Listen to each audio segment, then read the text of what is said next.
Okay, so hi everybody. Is everybody having a good evening? Okay, that's about to change. My name's Brad Stone, and I am going to talk to you about Cinco de Mayo, the true story of it. And when I say true story about holidays, people sometimes get concerned. I'm going to reveal the ugly underbelly of it and disenchant you. The opposite should be the case in this instance. And just to give you sort of a background story, a couple of years ago, my daughter was hanging out with some of her friends. They were all in their mid-20s, and one of the kids said, hey, let's go to a bar to celebrate Cinco de Mayo, you know, Mexican New Year. And some other kid said, more politically woke, said, no, we shouldn't do that. That's cultural appropriation. That's a Mexican holiday. You know, we shouldn't celebrate. Well, both of them were wrong. So I'm going to tell you what the real story is about it and how in many ways it's an American holiday. So to begin with, I'm just showing you the three nations that are going to be involved in this story. On the left is the American flag at the time of the Civil War, 34 stars. Then in the middle, there's the Mexican flag in the 1860s.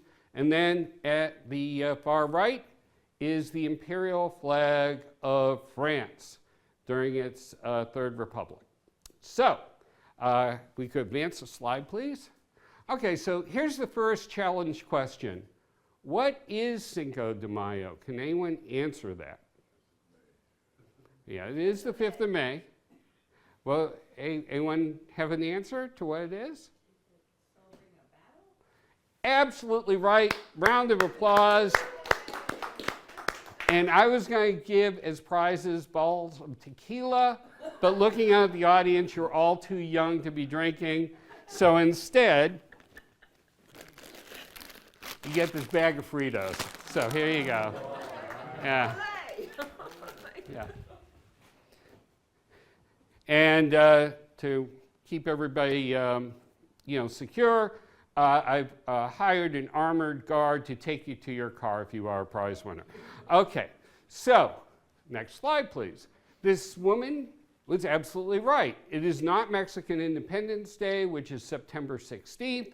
Instead, it commemorates a great battle between the Mexican army and the invading French army in 1862. It is the Battle of Puebla, and that would not only have profound consequences for Mexico and for France, but for the United States as well, because 1862 is the second year of our Civil War. And there are tremendous things happening, both for America and for Mexico and France, and they're all kind of interconnected. It is not purely a Mexican holiday. It can be celebrated by Americans because it indeed was first celebrated in the United States. So, next slide, please. Okay, so let's talk about the parties involved in this whole thing. Napoleon III, he had a vision for Mexico. He wanted it to be the crown jewel of what he would call Latin America. He wanted to create a zone of influence for France in the Western Hemisphere. His whole idea was to create a greater France, and he wanted to expand it all over the world, and why not the Western Hemisphere? Well, one of the things that prevented him from doing that in other European nations is the United States had issued something called the Monroe Doctrine, which said it is not going to allow European countries to expand their influence in the Western Hemisphere. That was all well and good when the United States was a nation on the rise and had a lot of power, but we're talking about a civil war. And because of that civil war, it really inhibited America's ability to enforce the Monroe Doctrine. Now, the other thing that's going on here is Napoleon III had a visceral dislike for the United States. He really hated the United States, even though he had visited it. He hated it because he thought Americans were crass. He also hated it because he believed that America, as a democratic republic, was, something that needed to be crushed. He believed in autocracies, and the thought among him and other European despots who had crushed other revolutions in in Europe, is if they could, see America self-destruct, that would open the way for, autocracies to flourish throughout the world. Now, he wanted to take over Mexico because, coincidentally, at the time, Mexico was a democratic republic, which was headed up by a duly elected leader by the name of Benito Juarez, who would become known as the Abraham Lincoln of Mexico. So he had this plan that France would take over, install a puppet government in Mexico, and thereby open up the rest of the Western Hemisphere to be heavily influenced by France. So, next slide, please. So he took advantage of two opportunities. One I discussed before. The United States is in the midst of a civil war and is really unable to enforce the Monroe Doctrine. But he also took advantage of a situation happening in Mexico. There were counter-revolutionary forces in Mexico that really wanted to get rid of Benito Juarez. They wanted to establish an autocratic regime themselves, and they were in collusion with the French government. So anyway, there were a series of challenges to Juarez's government, a lot of back and forth warfare within Mexico, and unfortunately, it cost a lot of money from the Mexican government. It really drained their resources. Benito Juarez remained in power, but again, his country was sort of bankrupted in the process. And among the people they owed money to were Britain, France, and Spain. And so once Benito Juarez was able to hang on and become, the leader of Mexico, he was faced with the difficult choice of what to do. So he basically said to his creditors, I can't pay you right now. And that, caused a strong response from Britain, France, and Spain. So what they did in 1862, or rather shortly after 1862, is that they sent their navies to Veracruz, Mexico. They were sending a message. We want our money, or we want some settlement plan to ensure that we get our money. Now, of the three parties, Britain and Spain were genuinely interested in just getting their money back. But they very quickly realized that's what France was saying, but not really interested in. While they were able to eventually negotiate a settlement with Mexico, France increased the numbers of ships going to Veracruz and increased the number of troops they were landing in Veracruz.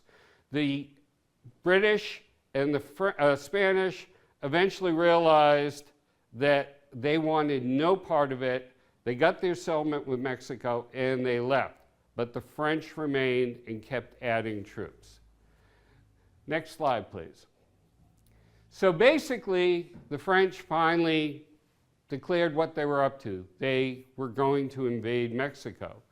And they had over 6,000 troops in Veracruz to mount this invasion. Their general in charge of the force was General Lorenz. He had made a name for himself during the Crimean War. And as I'll discuss later, these French troops weren't just any French troops. They were some of the best French troops in the French army. So, their job is they're going to drive toward the Mexican capital of Mexico City, and they're going to install a puppet government that will be under the control of the French government. So, next slide, please. So, what's the United States have to do with all this? Well, much was at stake for the United States in this because, again, we're in the middle of the Civil War. Lincoln had close ties to Benito Juarez, and they're very concerned that, one, they don't want the French at all in the Western Hemisphere. They have a concern that the French are very sympathetic to the Confederacy, and indeed there was reason to think that. French were very interested in getting continued access to Southern cotton. Also, the French and the Confederacy had something in common. They didn't like the Union government that much. And they were concerned that should France get control of Mexico, at the very least it would undermine things like, for example, the Union blockade of the Confederate ports. Now, you know, if the French took control of Mexico, the Confederacy theoretically could get a lot of access to imported products and export a lot of products through Mexico. So for all these reasons, the Union is very concerned about the French taking over Mexico. The only problem is, again, the Union's in the middle of a civil war. They don't have the wherewithal to really get directly involved. Next slide, please. So there is a lot of concern among the Latin American peoples that live in the United States in the southwestern regions. They're very concerned because, first of all, a lot of them had originally been Mexican citizens. A lot of them lived in the American Southwest as Mexicans until the Mexican-American War came about and the borders changed. And then they became Americans, but they still had ties to Mexico. A lot of these Latin American people were from other countries in Latin and South America, or pardon me, Central and South America, and they were concerned because, again, the specter of the French imposing autocratic rule on all their countries was terrifying. The other question that came up is, okay, what happens if the French and the Confederacy do join together and create some sort of pan-Franco-Confederate alliance? Will that mean that the Confederates will start moving into parts of the Southwest? Will that mean that they'll start to impose autocratic rule or even things like slavery? So they're terrified. And what magnifies that is we're talking about a time when Americans living in the West or the Southwest are very, very isolated because remember, there's no transcontinental railroad at that time. The only way you can get and reach those places is by going overland, which is a very long and arduous journey, or by going by, ocean down through, the southern tip of South America, because again, there's no Panama Canal in those days. So again, they're feeling isolated, they're feeling threatened, and they're terrified by the notion that the French or the Confederates could take over that region of the United States. Next slide, please. So again, I mentioned that the United States could not do much directly because it's involved in this massive civil war. That doesn't mean that Lincoln sits still. And in fact, he does everything surreptitiously he can to aid the Mexican government. He has very close ties with Benito Juarez, and during this whole struggle, he maintains very close ties to Matias Romero, who is the Mexican ambassador. And even after Benito Juarez is, pushed back by the French, and the French temporarily take over Mexico, he will maintain this network. Both Lincoln and his wife will sponsor, receptions and everything as fundraisers for Romero, and indeed through their efforts and other efforts, Romero was able to raise more than $18 million to arm Juarez's forces throughout this entire struggle. $18 million is a lot of money during the Civil War. Next slide, please. So let's get back to the French. What's their plan? Well, they looked at other strategies for people who had defeated the Mexicans, and the game plan's pretty clear.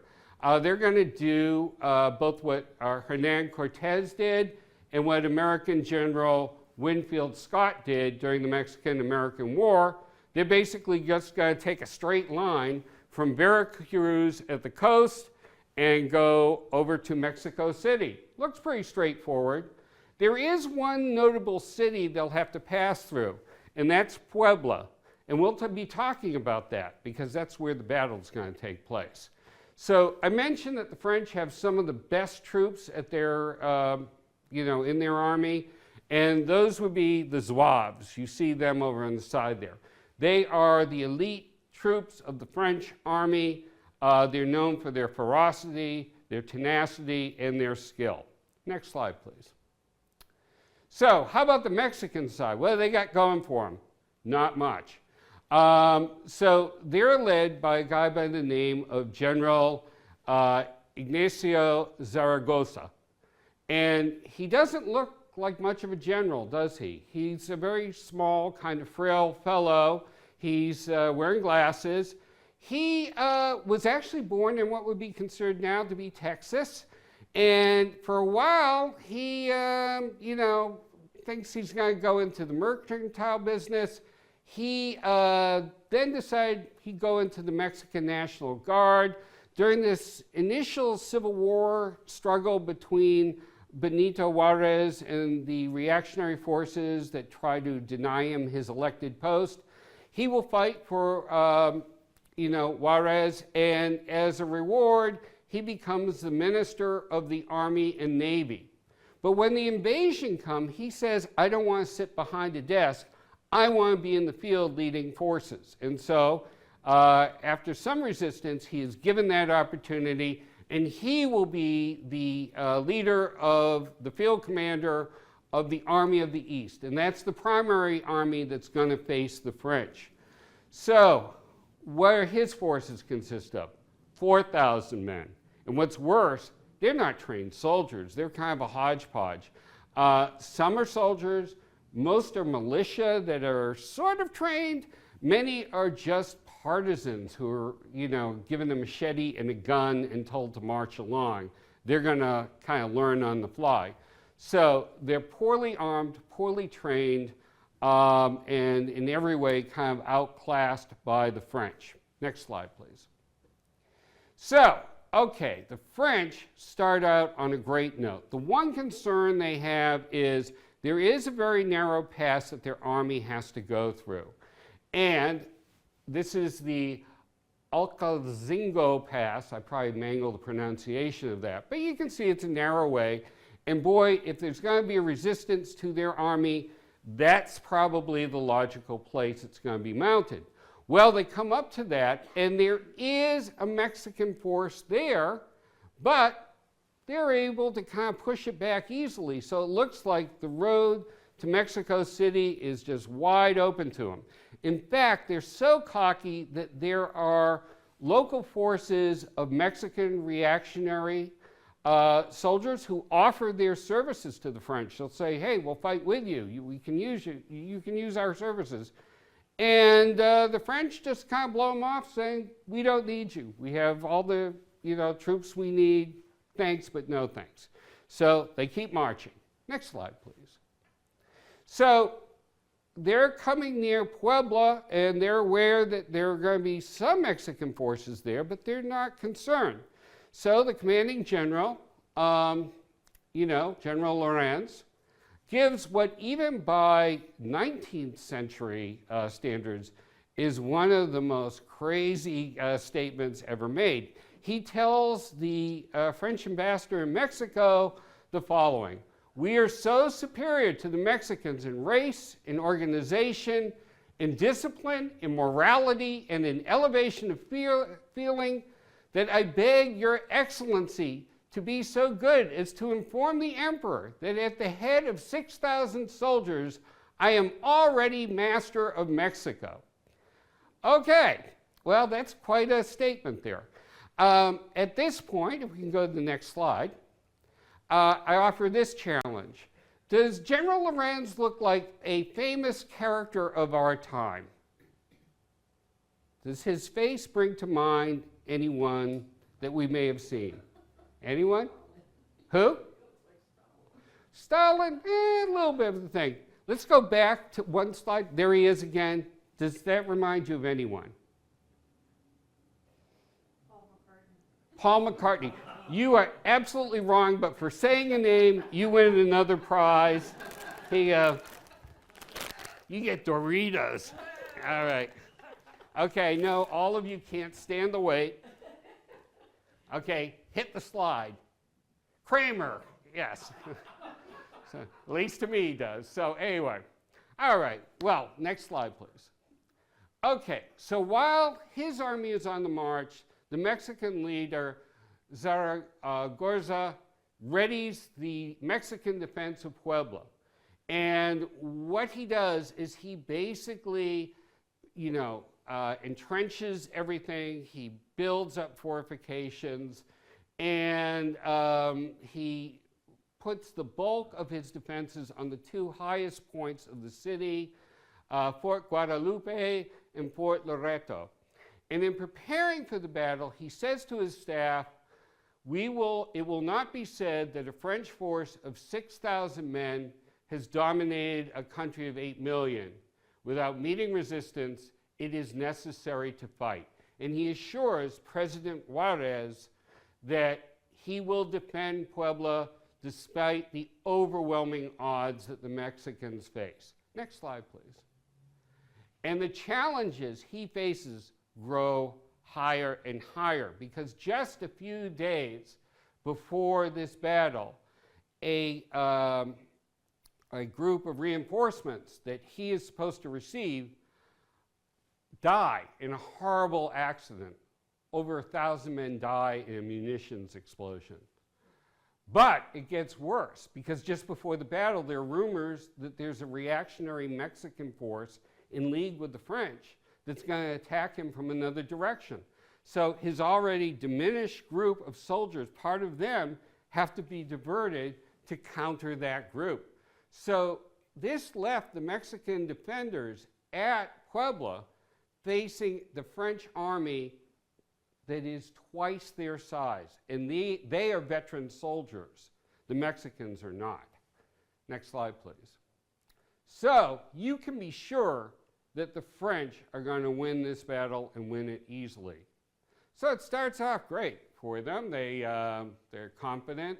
And at 11:45, they commence their attack by an artillery barrage. And, they send their crack troops in against the Mexicans, and it's repulsed. Okay, Lorenz is not panicked, holds back, and then at 2 p.m., he regroups his forces, and again, he sends them in against the Mexicans, who are going to be overwhelmed and defeated. Except once again, they're forced back. Okay, well, then he waits till 4 p.m., and again, this time he kind of throws everything into the mix, and everything goes wrong for the French. First of all, the Mexicans are still stubbornly resisting them as much as before, and then in the middle of all this, there's a severe rain and hailstorm, and the French are thrown back hard. So hard, they leave and retreat several miles. Next slide, please. So then Lorenz decides, okay, I'll move my troops back into more open ground. The Mexicans are going to counterattack, and that's where I'll slaughter them. Well, the Mexicans are no fool. They don't. So at the end of the day, Lorenz has to retreat with his tail between his legs, and after suffering tremendous casualties. And as you can see, the French suffered over 700 casualties as opposed to the Mexicans, who suffer 277. This is an enormous defeat for the French army. They're humiliated. Next slide, please. So the French were devastated. Lorenz is sacked and widely condemned. The Mexicans, on the other hand, are elated. This is a miracle to them. And of course, Zaragoza will become a national hero. Unfortunately, though, he won't live very long after this victory. Just 4 months after, he dies at age 33 from typhus. Tremendous loss to the Mexicans. But again, he becomes a national hero and remains so. Next slide, please. So in America, that community I talked about in the Southwest, particularly in California, and particularly the Latin American community, is elated by the results of this thing. The French have been thrown back, and at least for the time being, the threat of a French and or Confederate takeover of the American Southwest is relieved. And there's rejoicing and everything, but they're joined by their Mexican colleagues, and both in the United States and in Mexico, Spanish-speaking newspapers are celebrating this very great victory. So the air is excited. Exciting news is just percolating all over the American Southwest. So much so, next slide please, that in one American community, it is documented that there is a celebration of the tremendous victory of Cinco de Mayo. And that is in the community of Columbia, California, among Mexican-American miners. They fire off guns and fireworks, they sing patriotic songs, make speeches. That is the first documented Cinco de Mayo celebration. And that kicks off a number of other celebrations and commemorations of this battle throughout the American Southwest. And indeed, Latin American communities, through their newspapers and through other organizations, start things, including this fundraising effort to buy a beautiful ceremonial sword to be presented to General Zaragoza. The unfortunate thing is the sword, he died before the sword was finished, but nevertheless it is presented to the Juarez government as a memorial to this great general.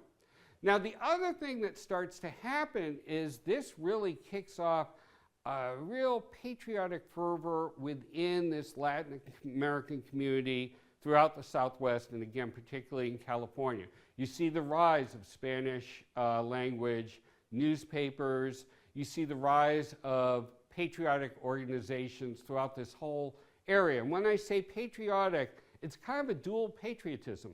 They're both, in support of the Juarez government, but also the Union government, because in their mind, the two causes are fused. If you want Republican democracy, you will both be for Juarez, Mexico, and for the Union in the United States. Next slide, please. So, the French, despite this terrible defeat, Napoleon III is bound and determined he is going to take over Mexico. So with 1863, he sends in 8,000 additional troops in Mexico, and this time they are going to take the help of reactionary Mexican forces to bulk up their force to a force of over 30,000 men. So once again, they're not going to change the plan. They're going to take off from Veracruz and go along the same route toward Mexico City. So they kick it off in October of 1863, March of 1863. They head toward Pueblo again. And once again, they think it's going to be a piece of cake, but again, they come up against very, very fierce resistance in Puebla. The Mexicans keep hanging on against all odds. Next slide, please. So word of this epic struggle comes back to, again, the Latin community in particular in the American Southwest, and again, particularly in California. And again, this is around the time of the first battle. So they're hearing all these reports that the Mexicans are once again throwing back the French, and so these Cinco de Mayo celebrations start up again. And what may have at one time been only a one-time celebration now is going to become a annual ceremony in commemoration of the first battle, and with the hope that it will lead to victory in the second battle. So again, you start to see all these groups coalesce around the Union cause and around Juarez's cause in Mexico. Next slide, please. However, unfortunately, this time, the Second Battle of Pueblo does not end up as a Mexican victory because the Mexican forces are simply overwhelmed by the French forces. They are cut off, and ultimately they have to surrender in May of 1863. Once Puebla is taken, the French largely have an open route to Mexico City, and indeed, in June of 1863, France captures the city, and with that, Benito Juarez's government has to flee. They're not giving up the cause, but they are no longer in power. And now, Napoleon III has taken control of Mexico.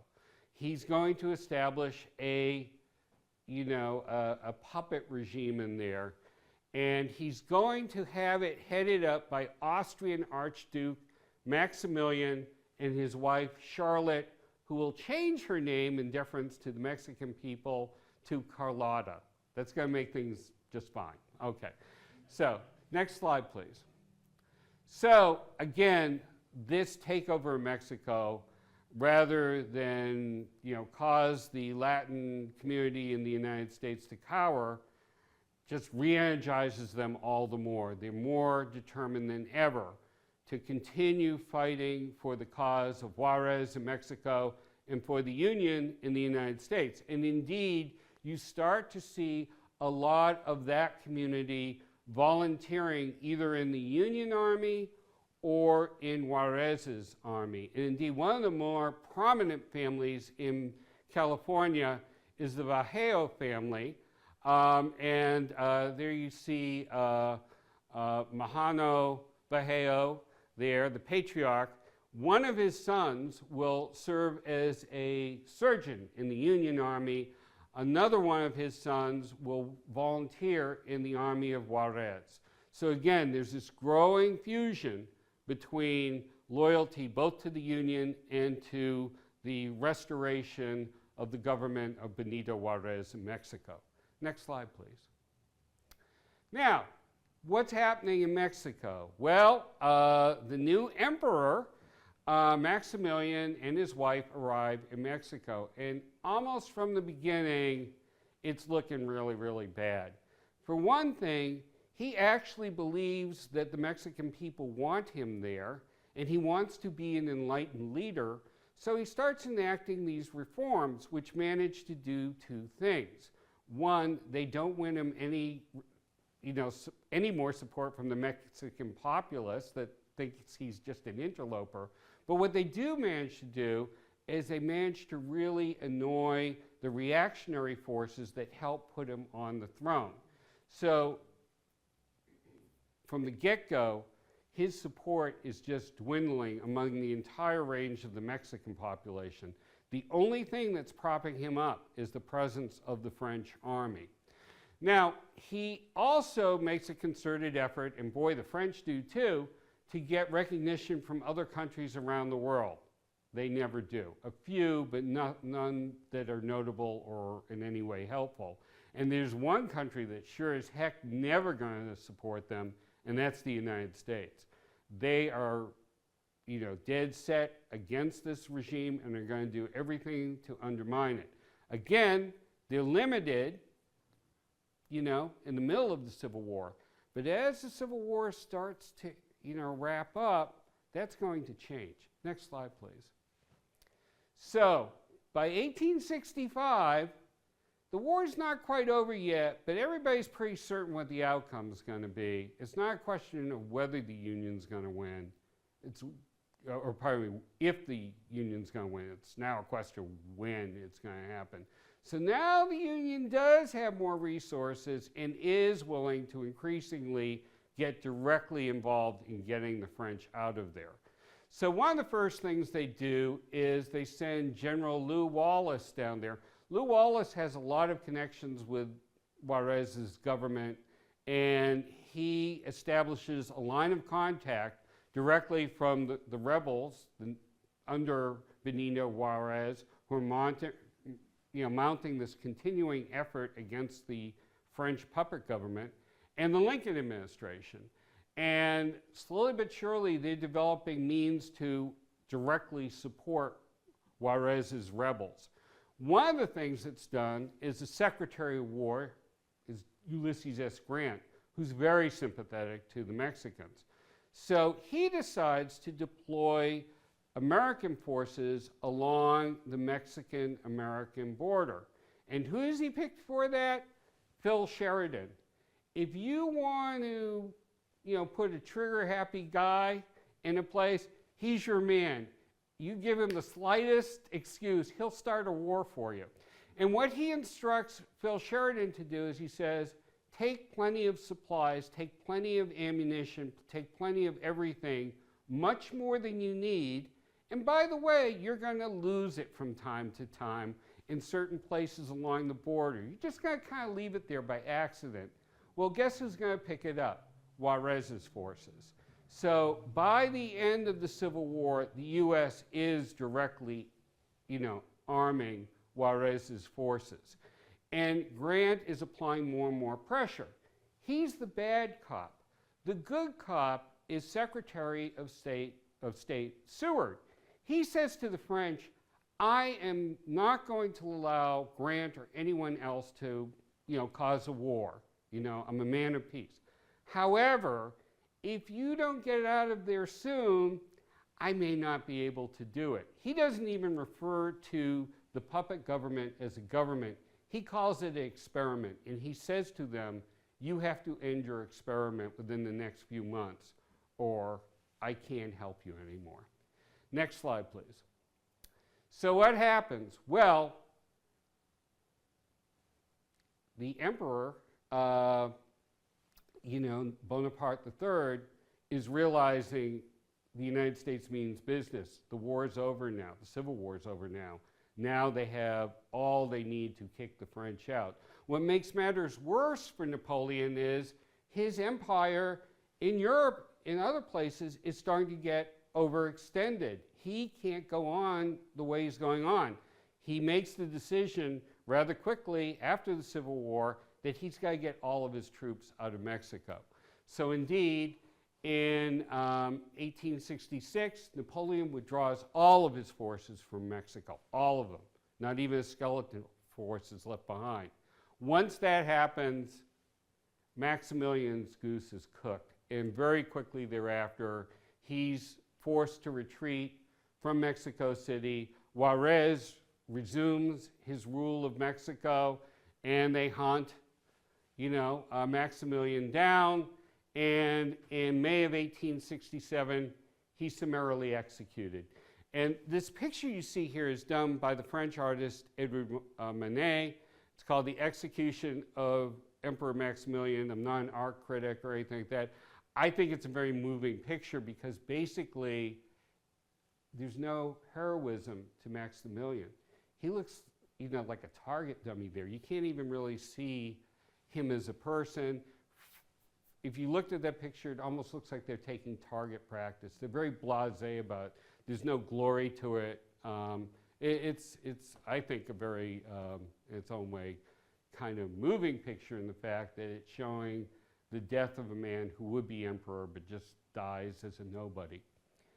His wife, Carlotta, went throughout Europe seeking help to try to prop up the regime.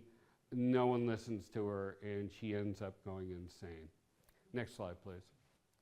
So, okay, with the success of the Union and the restoration of democracy in Mexico, again, it's a time of celebration throughout the American Southwest, and Cinco de Mayo becomes an annual event to celebrate both victories and increasingly to celebrate the community and its growing power and influence in the United States.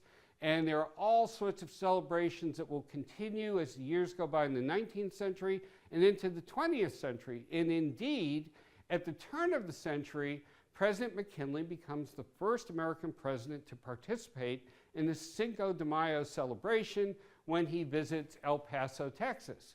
And these celebrations become bigger and more ornate and extend through more and more places throughout the United States. They become an integral part of kind of Latin American and Mexican American culture and become part of the Chicano movement that starts to erupt in the 1940s. Next slide, please.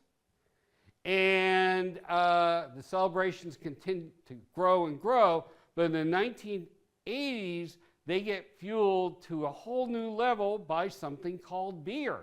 Mexican beer is becoming more and more popular in the United States, but the Mexican beer companies say maybe we can take it to another level by having a celebration tied to Cinco de Mayo, get Americans to drink more beer. And so they do it, and it works like a charm.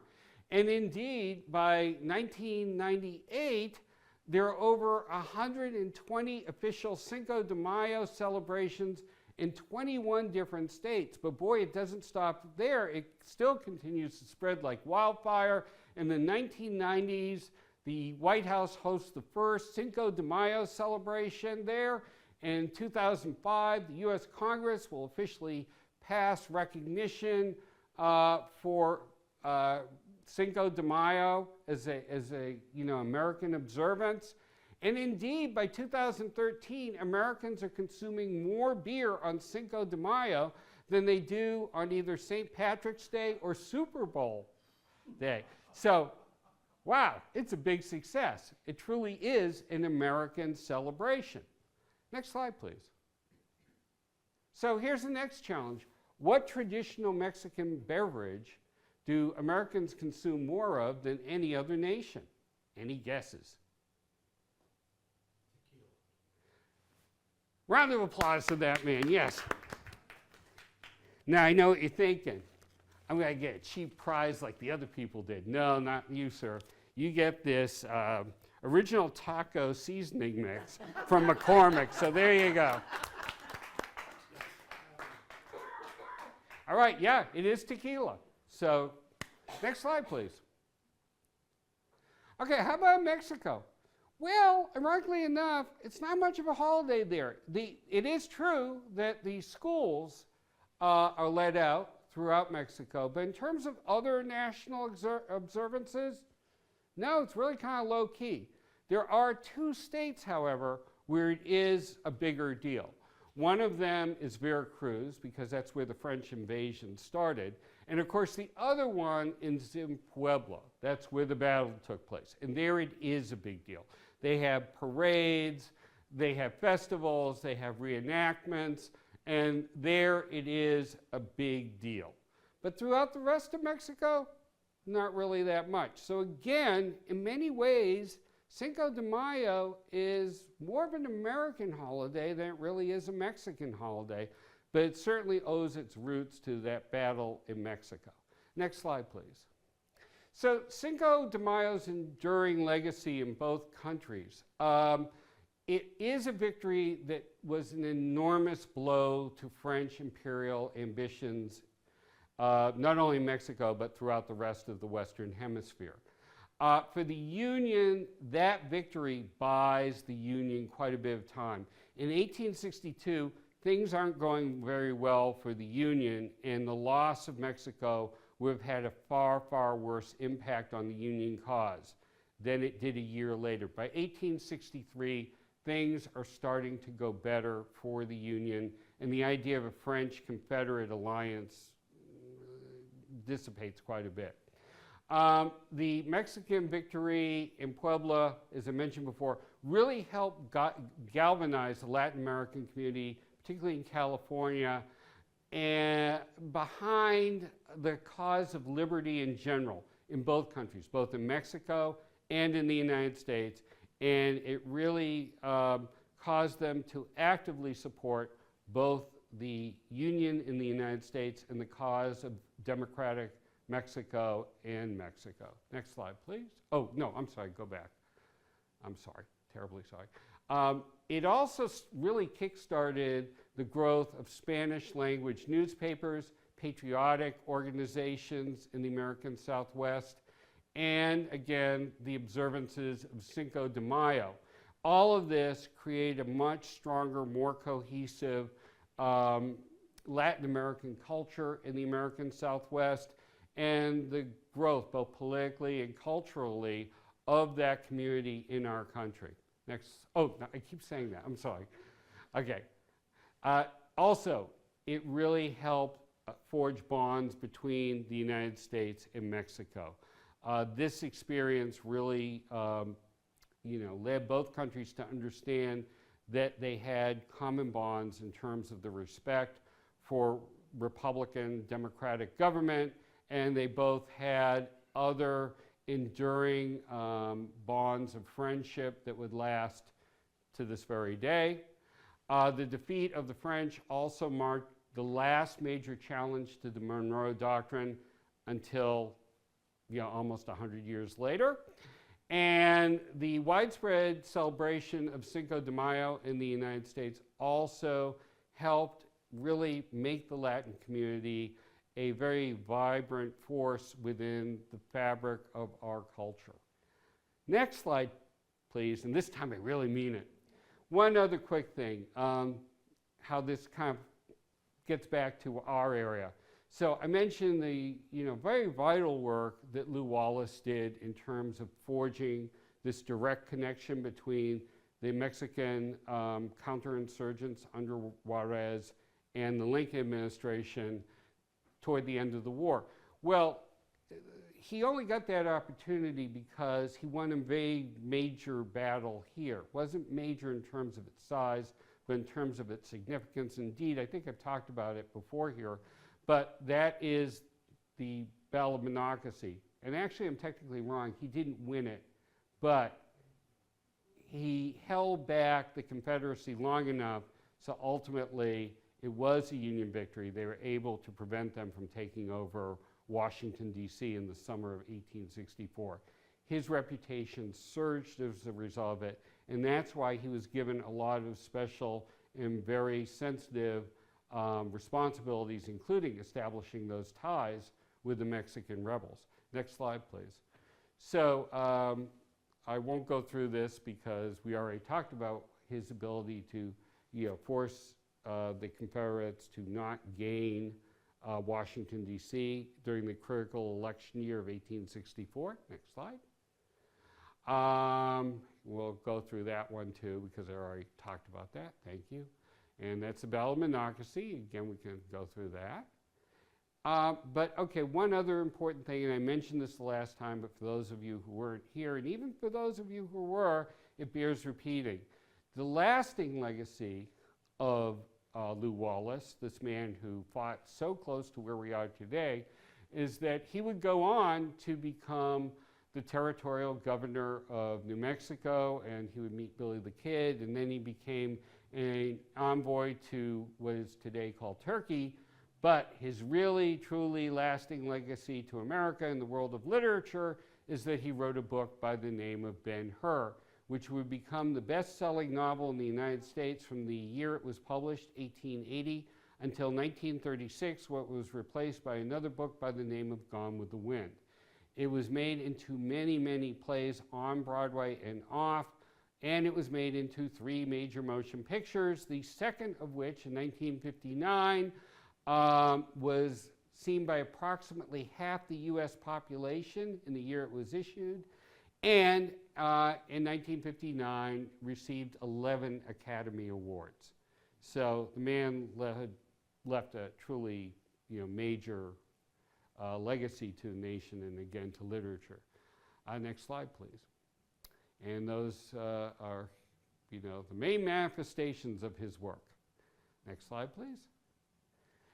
These are the some of the sources I use for this presentation. I encourage you to read them and get better insight into this whole story of Cinco de Mayo, one of our least appreciated celebrations. Next slide, please. And that's how you can reach me in case you have any questions afterwards or just want to admonish me for speaking at all. Next slide, please. And I am now open up for questions. And I want to thank you all very, very much for coming out. And I wish you somewhat tardily a very happy Cinco de Mayo.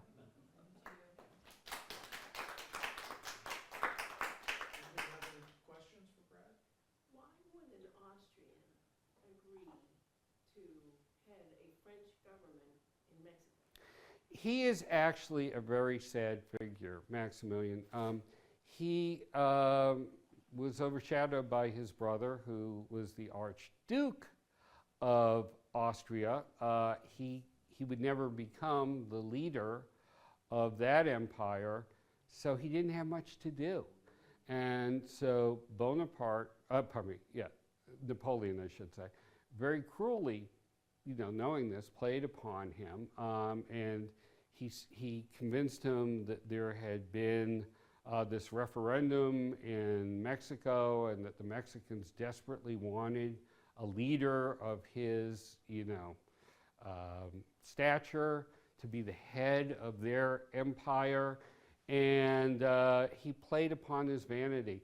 And in many ways, Maximilian was actually very well intended. He thought of himself as a very enlightened leader. He wanted to introduce reforms, but he was just totally hoodwinked. So, it's part vanity, part naivete, part actually in some ways a desire to be benevolent, all misplaced, but that's what led him on this tragic path to destruction in Mexico. It's a very sad story, and I wish, I think, you can ascribe really bad motives to Napoleon. I think in some ways Maximilian was just a dupe and a victim. Anyone else have any questions? I'm fascinated by the fact that a Mexican army, in quotes, could defeat that kind of a charge. Were there specific tactics that they used? He was a very studious general, and he, understood that if you fortified something very well, even if you were overwhelmed by an army that was far larger and even more well-equipped, you could hold them off. He knew Puebla far better than the French did. He knew, the best places to dig entrenchments, to really concentrate your forces. The other problem is, as you could tell by the French, they did have crack troops, but their leadership, particularly Lorenz, were full of hubris. They just didn't feel that any force could defeat them. They dismissed the Mexicans as inferiors, and as a result, they didn't coordinate their attack very well. They just kind of, particularly initiated their attack at 11:45. Why wait that long? It wasn't very well coordinated, and again, they just kept making this mistake that a force made largely of peasants was no match for them. So, they're just very foolhardy about the whole thing. He also said that he picked the two highest points. Right. It's much easier To defend that. Right. Yeah. And the other thing, quite frankly, is the Mexicans put up, one heck of a fight. I mean, what they lacked in terms of skill and experience, they made up for in courage. And they not only did that during the first Battle of Puebla, but also the second Battle of Puebla, in which they faced even far greater odds. So, and even after they lost control, to the French, they still kept up a strict, a very, firm resistance. So even if America had not, started to apply more and more pressure, a lot of historians said that the French invasion was eventually going to fall anyway, because the Mexicans under Juarez were just bound and determined to get them out. It may have taken longer to get them out without American help, but eventually that whole puppet government wasn't going to last. So. Well, thank you again, Brad. Oh, my pleasure. Thank you. Thank you all for coming out. Thanks for the chips. Oh, my pleasure.